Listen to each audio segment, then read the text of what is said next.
Just last week, the oldest living World War II veteran passed away. Lawrence Brooks was 112 years old when he died. He was drafted in 1940 and discharged after his year of obligatory service. But after the attack on Pearl Harbor, he re-enlisted and went on to serve in the South Pacific with the 91st Engineer Battalion, where he came under fire on more than one occasion. After the war, he settled in his home state of Louisiana, where he raised a family, worked as a forklift operator, and served his local church. It's a pretty good story, except for one thing. After serving his country, Brooks was denied the standard government GI benefits, like tuition assistance and home mortgage approval. As a result, he and his family missed out on the post-war economic boom that lifted millions of veterans and their families into middle-class American life. And he was denied those benefits for one reason: the color of his skin. Lawrence Brooks was a black man, one of over 1 million African Americans who served in World War II, many of whom were denied their benefits by local VA offices simply because of their skin color.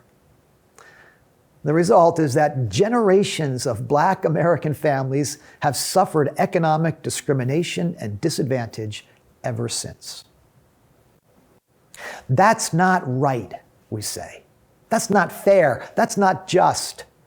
And it's not. But it's just one of many painful reminders that our nation has not yet delivered on its promise of liberty and justice for all. And we've had too many reminders of that in recent years.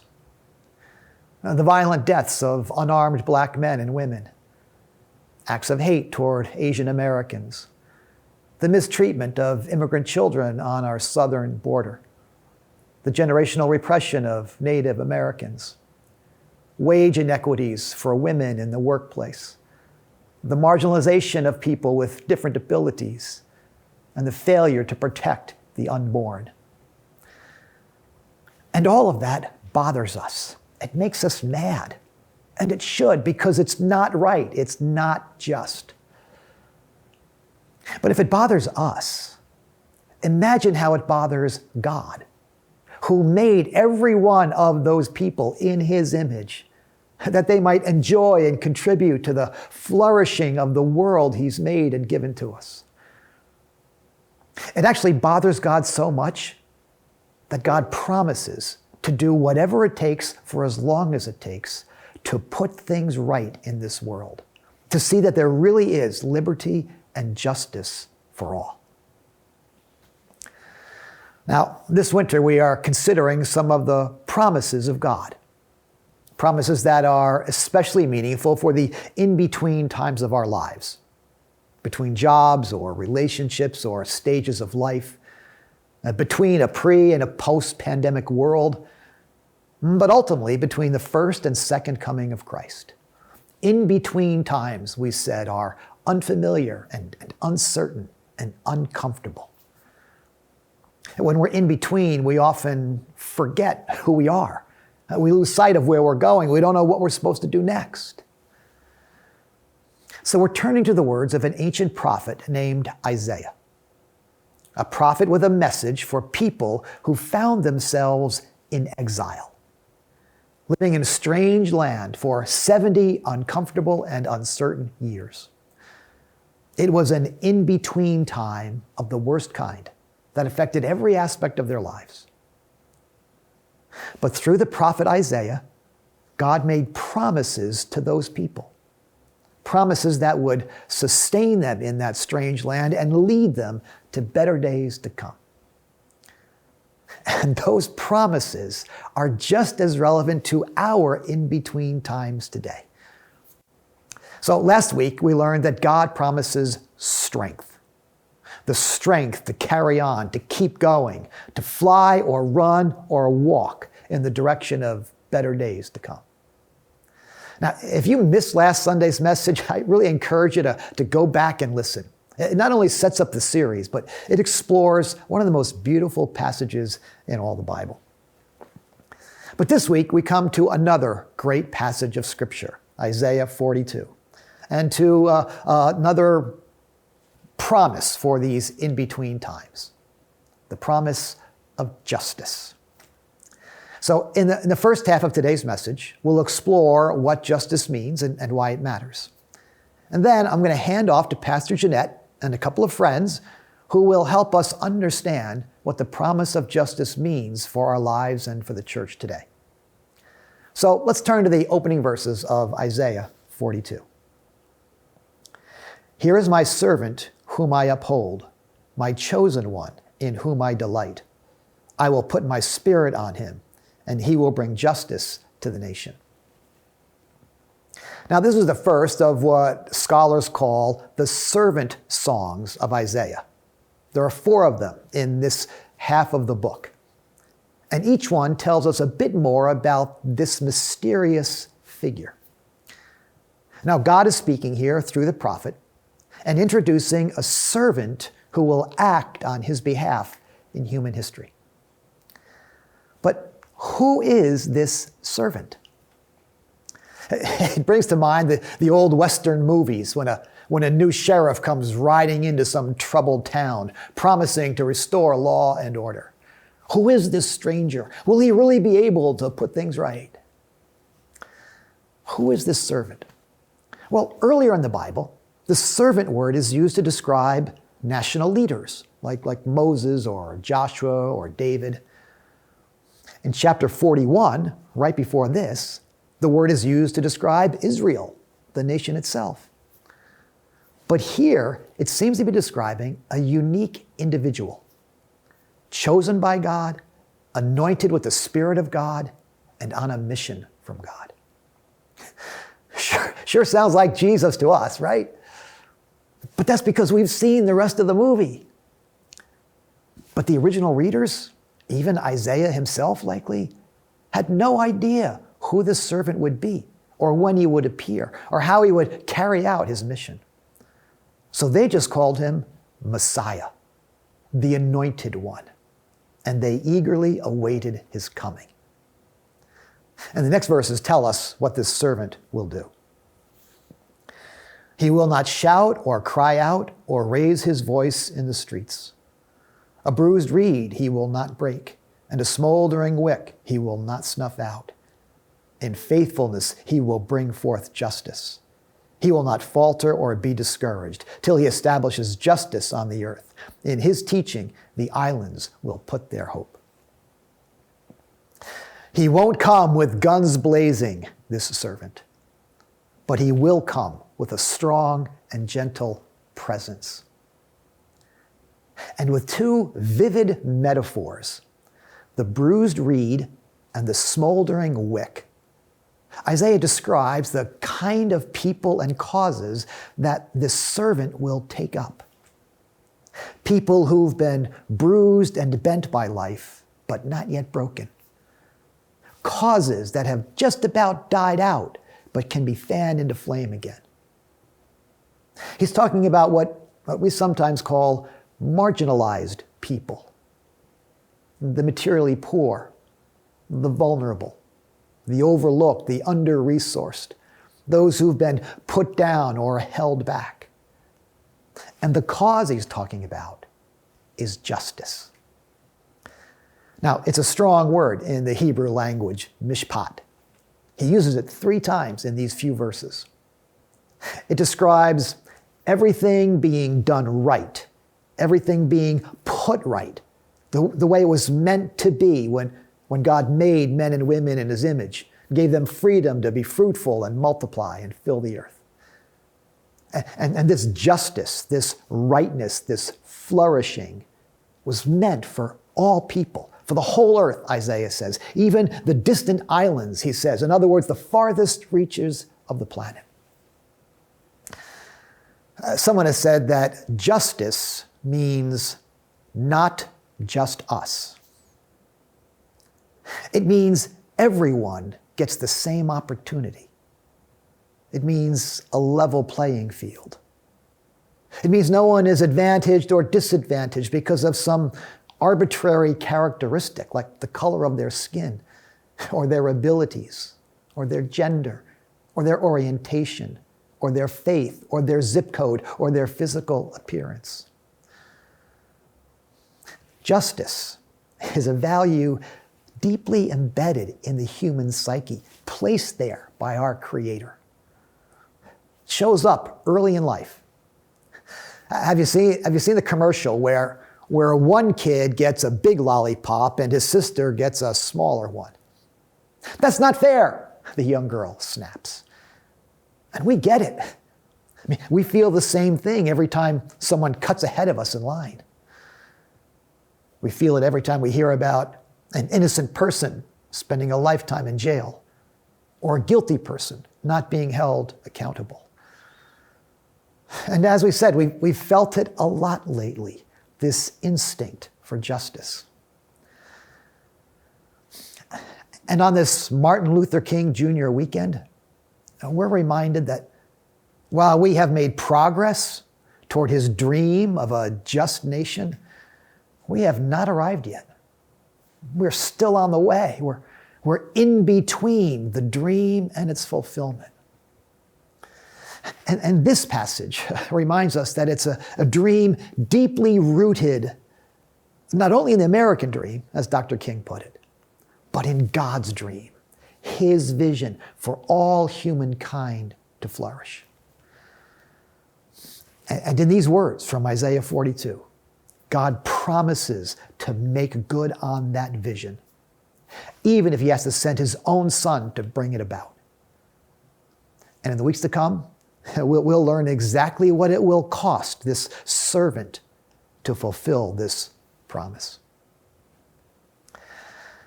But there's one more thing I want to show you before I hand off to Pastor Jeanette. Let's skip down to verse 6. I, the Lord, have called you in righteousness. I will take hold of your hand. I will keep you and make you to be a covenant for the people and a light for the Gentiles, to open the eyes that are blind, to free captives from prison, and to release from the dungeon those who sit in darkness. Now, who is God talking to here? The chosen servant or his people, Israel? Well, commentators have written pages and pages on that question, but the simple answer seems to be both.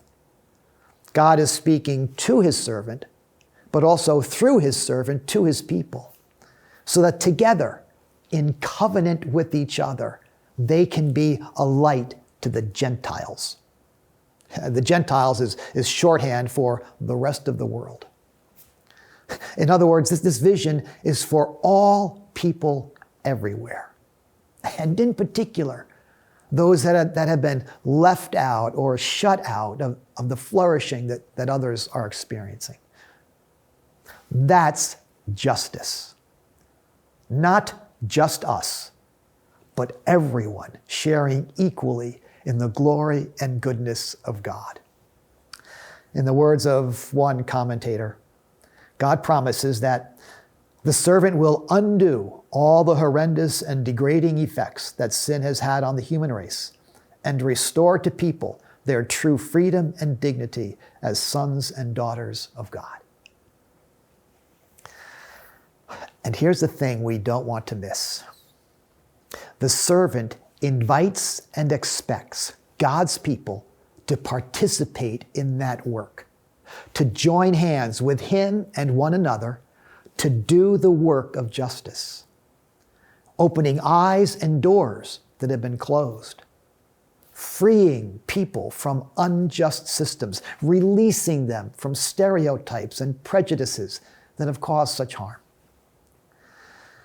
I want us to notice, he's not describing the work of compassion here, as important as that work is.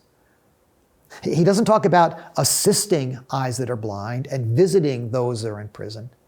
He talks about opening eyes that are blind and freeing those who are imprisoned.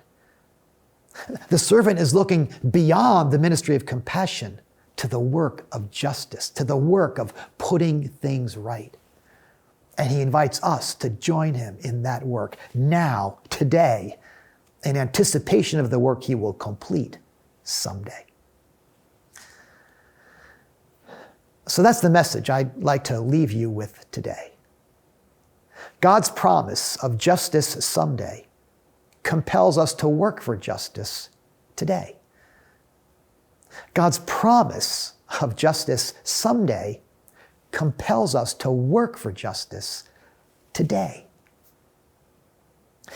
Knowing that justice is at the heart of God's vision for humankind, knowing that He has sent His Son into the world to suffer and die in the pursuit of justice, knowing that God promises one day to bring that justice in all of its fullness, how can we not join Him in that work now, today, as individuals and as the church?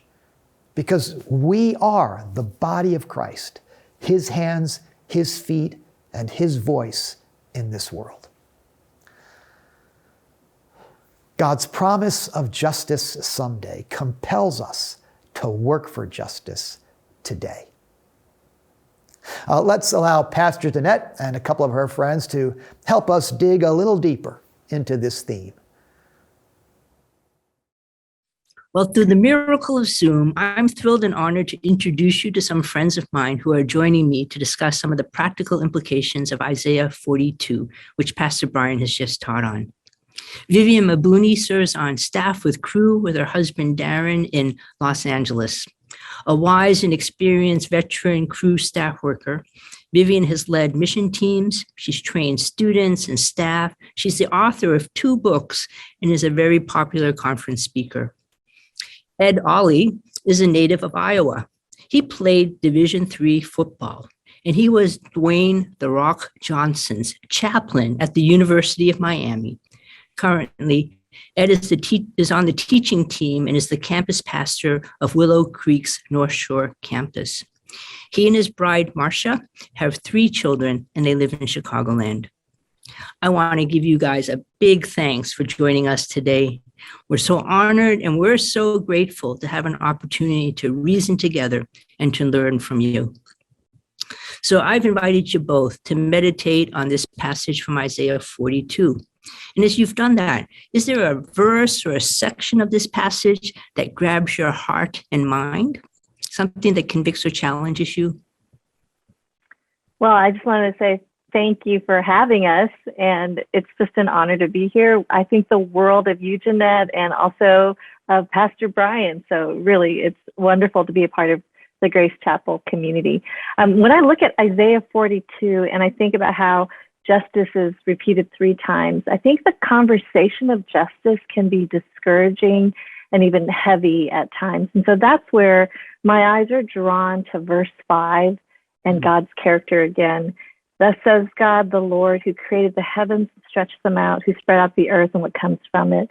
I think our tendency often as people is that we put more value sometimes in animals than we do people. We humanize animals in movies, and we dehumanize people made in the image of God. So immigrants and refugees become threats or are unclean. And we will spend our resources and our money to free a trapped whale in an iceberg and treat people with disdain. And so when I think about what my heart is drawn to is realizing that God doesn't change and His character never changes, His goodness, that He is the creator, that He is above all, and that He is our anchor, which gives me hope. And as we walk with Him, as our hearts expand, then the things that matter to Him matter to us. So that's what kind of struck me from this particular passage. Well, we really want to hear a little bit more of your life experiences as well, as you have confronted some places of injustice and places where, based on who you are and what you look like, your racial, ethnic background, your surname, or your physical appearance. I'm wondering if each of you would be willing to share a place of pain where you personally experience injustice, and how did you respond to it? How did you not lose heart after that? What kept you going? Well, I would love to jump in. I know that when we talk about pain, we often miss the purpose of it. And my world, and a lot of my world, has been as a bridge builder in the evangelical community. And I would love to say that that time has been filled with joy and no problems. But I've had a front seat at some of the most tragic elements of the evangelical community in some places that I've served. And some of that has been personal attack based upon my race. Not just the reality of the gifts and the places that God has placed me, but personal attack. I'll never forget one moment that I was in a board meeting, and I'll spare the details for time. But I think it was one of the most difficult moments that I had experienced as a leader. It was precisely in that point and in that place that I knew that I was not only called, I knew that I was loved, I knew that I was a son, and I knew that I had to lean in and extend grace where grace was not deserved. Thank you. For me, I remember coming out of the bathroom stall and washing my hands, and this older white woman walked up to me, and she looked at me and said, "You China?" And I looked at her and I said, "Actually, I was born in Wisconsin." Mm-hmm. And then she looks again and she goes, "You mommy, daddy, China?" And I was just so done. I just said, yes, they were born there. And I just walked out of the bathroom. And just in those moments, it's for many Asian American people, it's death by 1,000 cuts. It's this othering, this perpetual foreigner, this exoticizing, all of this turns into often an internalized racism, a self-loathing that I've had to really work out in my faith. You know, the passage in verse 4 says it encourages us to not falter or lose heart. So how do you not lose heart in the light of situations like that? You know, simple things, small things, sometimes huge things and very painful things. How do you not lose heart? I think for me, one of the ways that I don't lose heart is to stay close to people who are different than me, that reflect the hope that I desire to see in the world. It's a very personal thing for me. My two nieces are both from China. My sister-in-law is from Colombia, and my in-laws are white, and my wife is adopted and she's biracial. It's not an experiment. It becomes very personal for us. But then I have the privilege of pastoring a campus that is 30% Asian. I have almost 8% African American.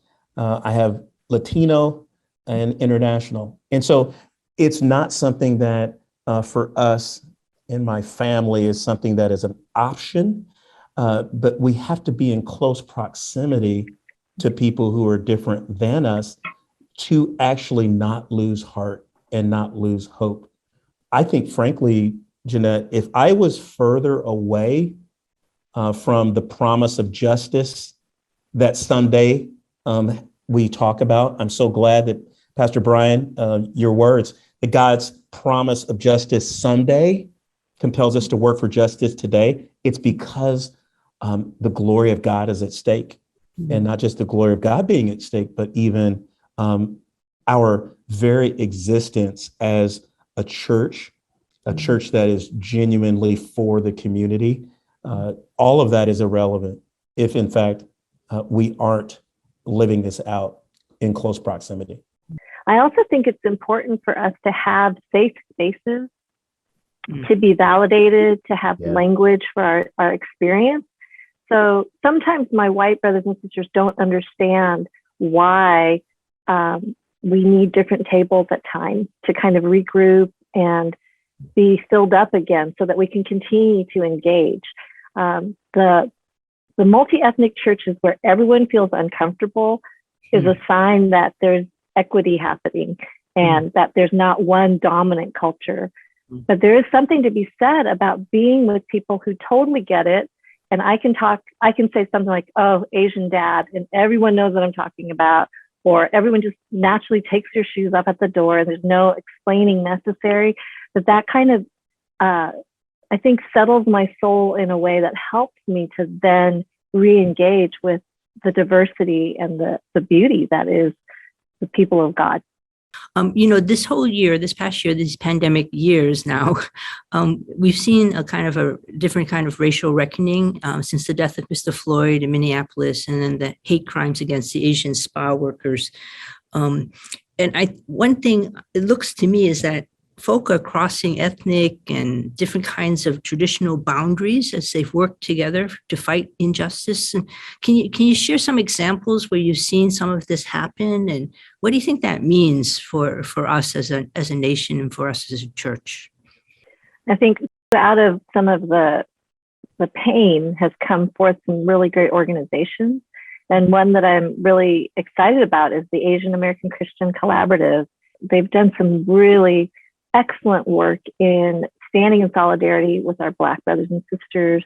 I think Asian Americans often don't realize the history that we stand on the shoulders of our Black brothers and sisters, that we enjoy certain civil rights because of the leaders that have come before us. And so the more that we know history and the more that we can link arms, I think it's really, really powerful, especially during these times. And there's been historically places where there has been hurt that has happened between different ethnic communities. So we have been talking pretty high level, kind of abstract. So let's get down and real and practical. Can you give us some ideas or experiences where we can work as God's people to make things right, to help bring justice and demonstrate God's righteousness to neighbors that we have near and far? Can you give us some practical ways of how we might do that? I'll give you three. I want to first really challenge the global excuse of busyness. We all know we're not. We're not all busy. We choose to spend time doing the things that matter to us. And so three things that you can do. One, you can stay curious. And the way that you stay curious is two ways. One, feed your mind by reading and learning about the experiences of those that are different from you. But then I want to take it a step further, even in the context of COVID. What does it mean to be in relational conversation with someone who is close and different than you? You might say, well, Ed, everyone around my neighborhood is this nationality. Well, great, you get a star. Well, what you could do is actually take a step and be proactive where you shop, where you choose to get your favorite beverage, where you in your community, do you see, whether it's through the media or through your workplace, whether remotely or not, there are people who are different than you. Take the time to become a better listener. Mm-hmm. Asking good questions leads to deeper trust. People don't really care at all what you do. People don't really care about your past story. Honestly, what they care about is what you care about with them now.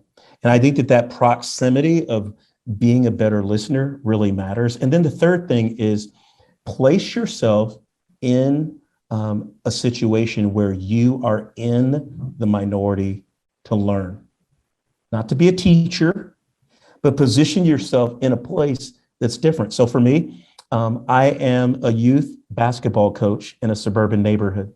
We don't have the proximity to the African-American community that we once did when we were in the city of Chicago. We're now in the suburbs of Chicago.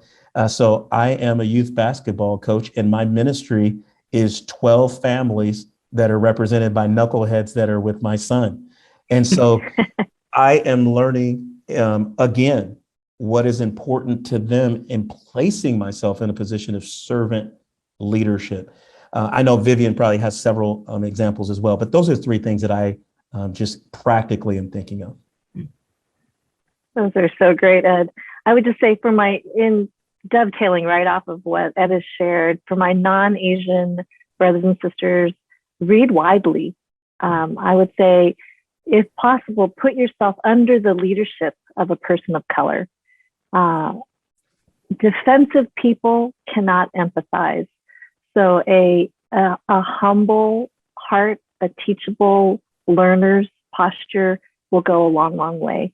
I would challenge those of you that if you scroll through your Instagram account and everybody on your feed looks like you, then intentionally seek to diversify and to pray. If you don't have anyone else, there are ways to take in information and learn history. I think learning history helps give context to all that is going on. So those are some of the things for my non-Asian brothers and sisters, just listen more. And then for my Asian American brothers and sisters, I would say push against the cultural,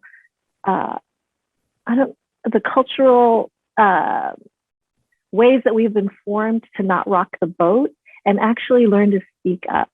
And I would say it's on us to be able to speak up when our Asian older generations say derogatory things or conclude things that are inaccurate about our Black and brown brothers and sisters, to correct it and to speak up and to learn to do that. What we say and what we do matters. And so, and again, back to what Ed said, proximity matters. And everything changes when we have real friends who are of different hues. We watch the news differently. We respond differently to the hashtags. It's not just something out there. It's personal because of our relationships. And so, again, there's nothing that replaces the ability for us to really be involved in each other's lives. Wow, you guys are so totally awesome and so totally wise. And it just makes me want to do a banquet together where we can just sit and talk and listen and laugh and share more stories. We want to thank you on behalf of the church. We want to thank you for joining us today. Busy folk from different parts of our country. And, as you start this new year, we'd ask the Lord to really bless you and your families and the ministry and the work that you're doing, your kingdom people who are doing some significant kingdom things.